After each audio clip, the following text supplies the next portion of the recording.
यशोमती मैया के नंद लाला।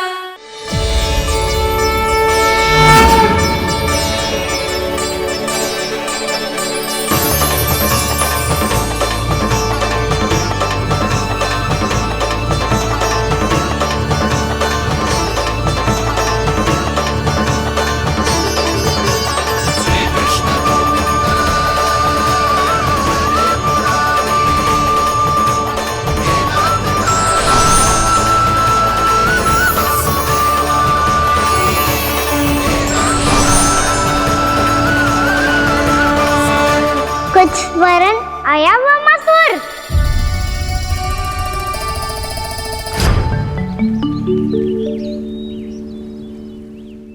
बहुत समय पहले की बात है, बहुत बड़े भूमाकर राज करते थे तुम्हें मान राजा भीमम के नाम से जाना जाता था। सब कुछ था तुम्हारे पास, पर शांति नहीं थी। इसीलिए शांति की खोज में अपना संपूर्ण राज अपने पुत्रों को सौंप कर मलय पर्वत की ओर चल दिए। अनेक वर्षों की तपस्या के बाद तुम्हारे तप की कीर्ति चारों ओर फैलने लगी और फिर सच्चे तपस्वी की धूप में तुम्हारी ख्याति से प्रभावित होकर महर्षि उलट तुमसे भेंट करने आए। राजा भीमरथ, आपने ईश्वर की प्राप्ति के लिए सब कुछ छोड़ दिया, पर अपना अभिमान नहीं छोड़ पाए। इसीलिए मेरे आगमन पर सम्मान के साथ खड़ा होना तो दूर, मेरा अभिवादन भी नहीं किया। अभिमान तपस्वी का गुण नहीं होता है राजन, अभिमान राक्षसी गुण है। इसलिए मैं आपको श्राप देता हूँ कि आप अगले जन्म में एक राक्षस के रूप में जन्म लेंगे, एक राक्षस के रूप में जन्म लेंगे। मुझे क्षमा कर दीजिए महर्षि, मैंने जानबूझकर आपका अपमान नहीं किया है। मैं तो यहाँ पर शांति की खोज में आया था। अपने भीतर के संसार में गहरे सोच विचार में डूबा हुआ था मैं। मुझे क्षमा कर दीजिए महर्षि, मुझे क्षमा कर दीजिए। अपनी भूल का आभास प्रायश्चित की ओर पहला पग होता है। मैं अपना श्राप तो वापस नहीं ले सकता, परंतु आपको एक वचन अवश्य दे सकता हूँ। जब भी प्रभु नारायण का अवतार होगा, आपको उचित समय पे वो वरदान देंगे जिसकी आप लंबे समय से प्रतीक्षा कर रहे हैं।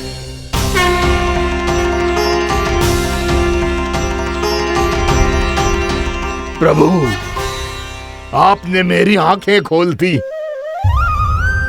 अब मुझे पता चल गया है कि आप कौन हैं और मैं कौन हूँ। इसलिए आप मुझ पर कृपा करके अपने चरणों में स्थान दे दीजिए।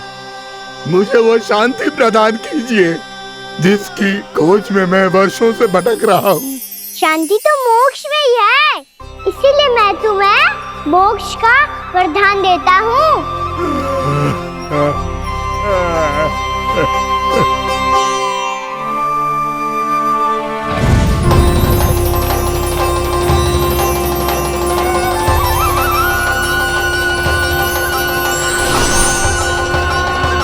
प्रभु की ये लीला सदैव स्मरण रखी जाएगी।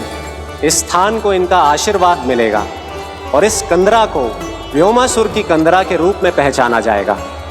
भविष्य में अनेक ऋषि मुनियों की शरण स्थली बनेगी ये कंदरा। दीदी, ये कोई साधारण बालक ना है। ऐसा चमत्कार कोई साधारण बालक थोड़ी ना कर सकते हो।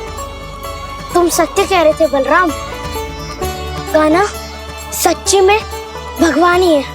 तभी तो सब देवता इसे बसाने और इसकी ओर से युद्ध करने आते हैं। तुम सब ऐसे आंखें फाड़ के क्यों देख रहे हो मुझे?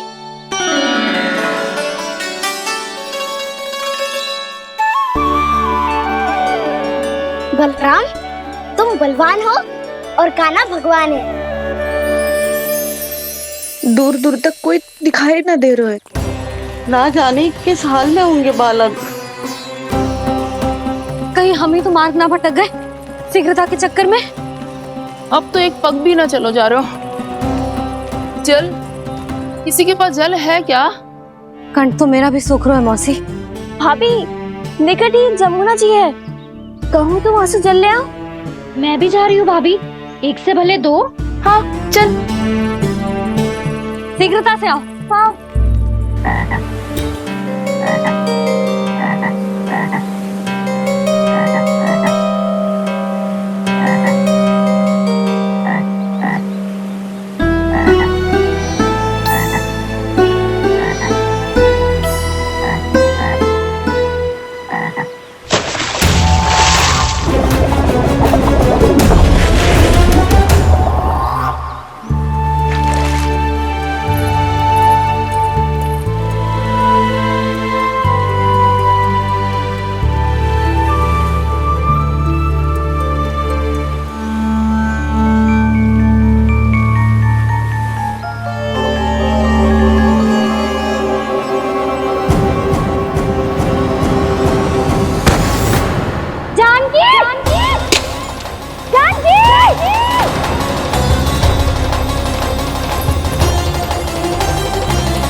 जानकी, जानकी, क्या होगा इसे? देखो ना जी, अब छलिया की सूचना मिलते ही हम सब बालकों को ढूंढने चली गई और ढूंढते ढूंढते सबको बहुत प्यास लगी आई जी। तो जानकी जमुना जी की नदी से जल लेने गई और उसने जमुना जी का पानी पिया और उसकी जेदशा हो गई। बालक कहाँ है? वो ठीक तो है ना? ऊपर से सब ठीक है, पर भीतर से बहुत भयभीत है सब। जानकी तो बिल्कुल नीली पड़ गया है, लग तो है विष फैल गया है इसको पूरे तन में। मथुरा के सर्वश्रेष्ठ विदेह जी को बुलाए गए हैं उसके उपचार के लिए। जैसे ही इसने जल को मुंह से लगाया, ये गिर पड़ी। चटपटाने का अवसर भी ना मिलो। हाँ वैद्य जी, और निकटी मृत पशु भी पड़े हुए थे। हाँ, मैंने भी अस्थियां देखी थी। इसका तो यही अर्थ हो सकता है कि समस्या वहाँ के जल में ही हो। वैद्य जी, आप रोगी की नाड़ी पे ध्यान दो ना।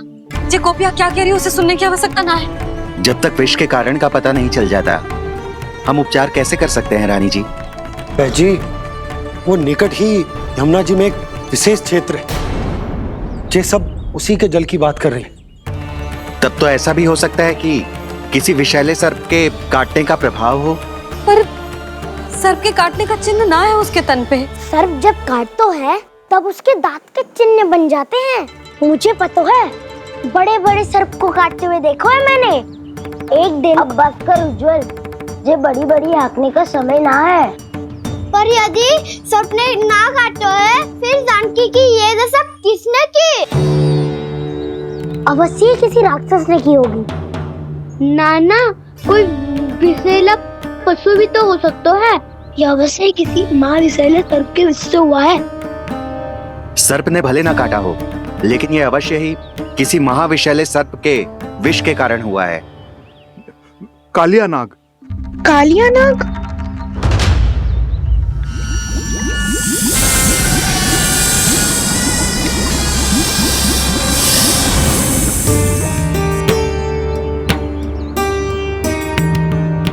संकेतों से तो ऐसा लगता है कि जानकी ने कालिया नाग के क्षेत्र के विशाल जल पी लियो है। कालिया नाग एक लोक श्रुति है, कल्पना में गढ़ी हुई एक कथा, और कछु ना है। हमें जाके पता लगाना पड़ेगा।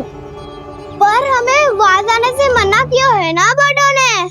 उज्जवल सही कह रहे हो है, इस समय जानकी के स्वार्थ से अधिक महत्वपूर्ण और कछु ना है। जानकी हमारे लिए ही जलाने गई थी जी, ना मैं उसे जाने देती ना जैसा वो। तो वैद्य जी, आप शीघ्र कछु करो, कैसे भी कछु भी करो, पर इसके प्राण बचा लो। यशोदा, धैर्य रखो, श्री नारायण पर विश्वास रखो, वो सब ठीक कर देंगे।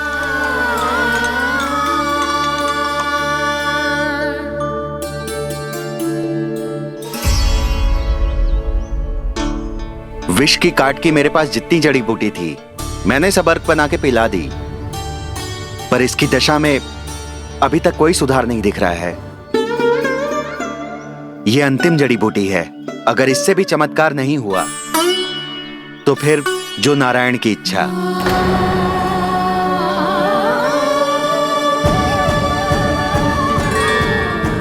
पर कोई तो उपाय होगा जानकी को बचाने का। कान्हा, यदि तुझे किसी औषधि के बारे में पता है हमें बता दे, हम जाके ले आएंगे।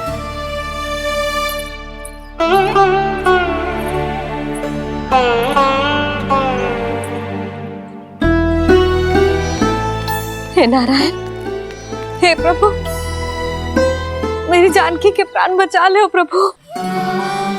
क्या तो मैं अपने आप को कभी क्षमा न कर पाऊंगी। ये सारी मेरे ही कारण बनाई थी। उसकी रक्षा करो प्रभु, मेरी पुकार सुनो। कान्हा, तूने हमें बकासुर से बचाया था ना? और बकासुर से भी तो, और छलवे से भी तो तूने ही बचाया था ना हमें। क्या ऐसा कोई उपाय ना है जानकी को बचाने का? धनवंतरी,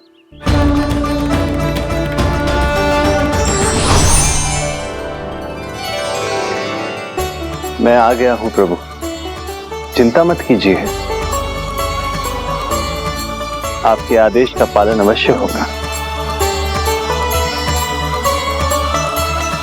यशोदा मैया,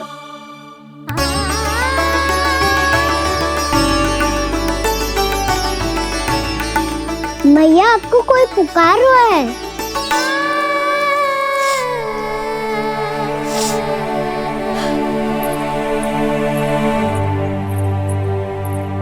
चिंता मत करो मैया, अब धनवंतरी जी आ गए हैं, वो सब संभाल लेंगे।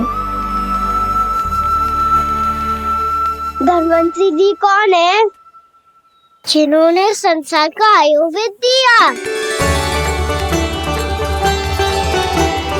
आरोग्य के देवता, वे श्री नारायण के अवतार।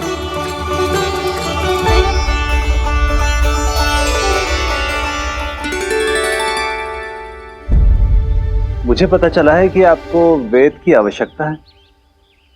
हाँ, भीतर आइए।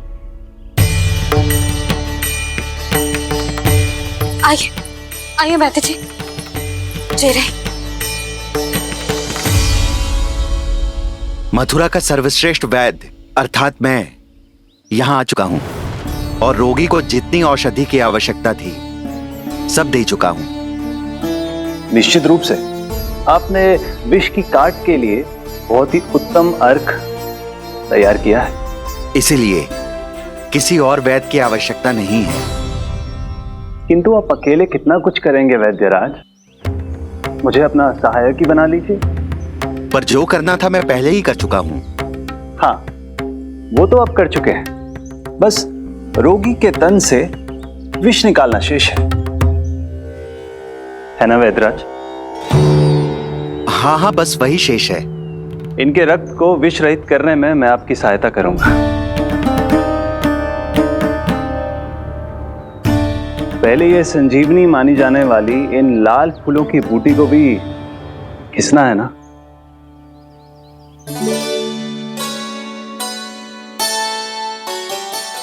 हाँ हाँ, तुम सही कह रहे हो, इसे अच्छे से घिसो।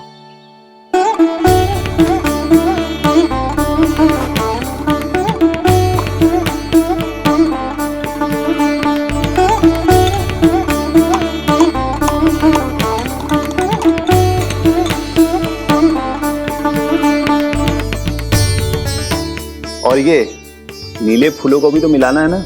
हाँ हाँ, अच्छे सहायक बन सकते हो तुम, ऐसे ही श्रम करते रहो।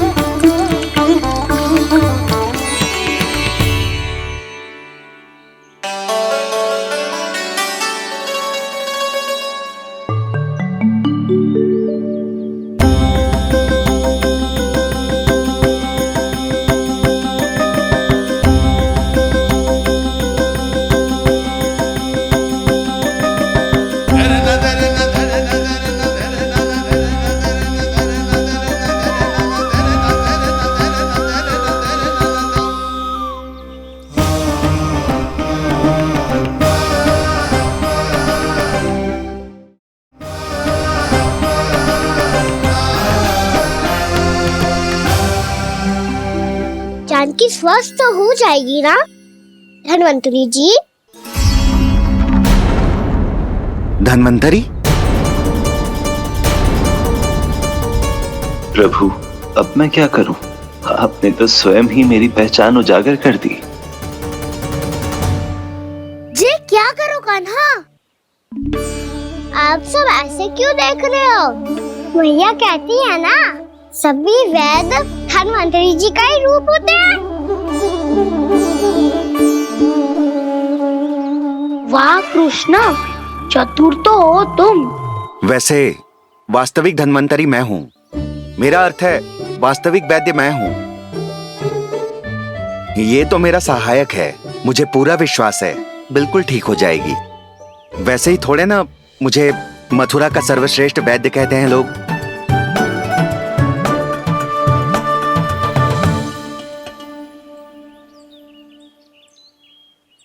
जसोदा भाभी, जसोदा जी, जानकी को चेतना आ गई। जानकी, जानकी, जानकी, तू ठीक है ना? क्षमा करना भाभी, मैं आपके लिए जल ना ला पाई।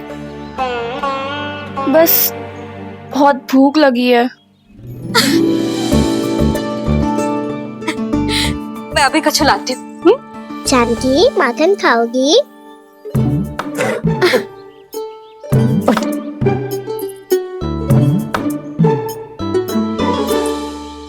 आजा, तू ही खिला दे लल्ला।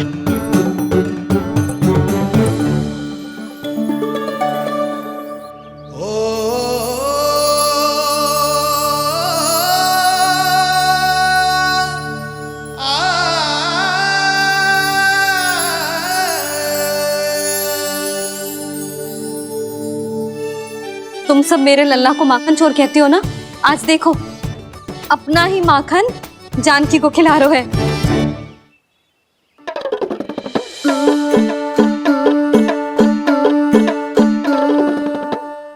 थोड़ा और विश्राम कर लो। सदैव तुम हम सबकी सेवा करती हो, आज मैं तुम्हारी सेवा करूंगा।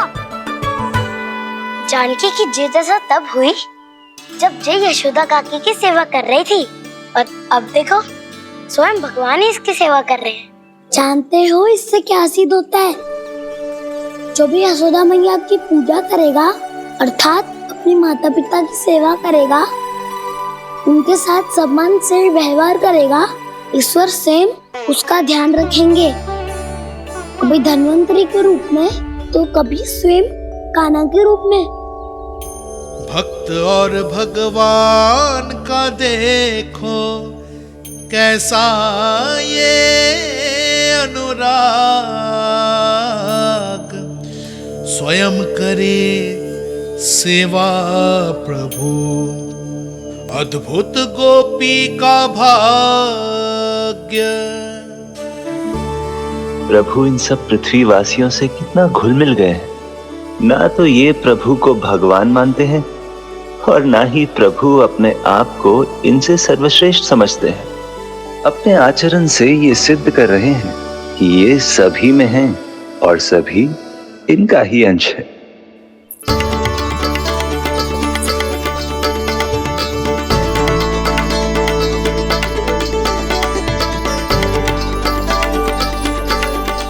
प्रभु,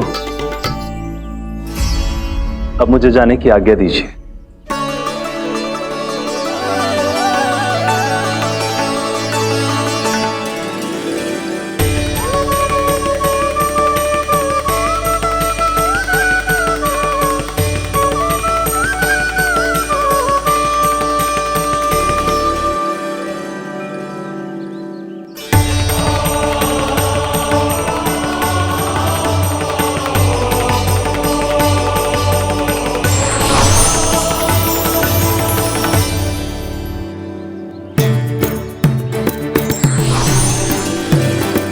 कान्हा ने तो सच्ची में धन्वंतरी जी को बुला लिया था।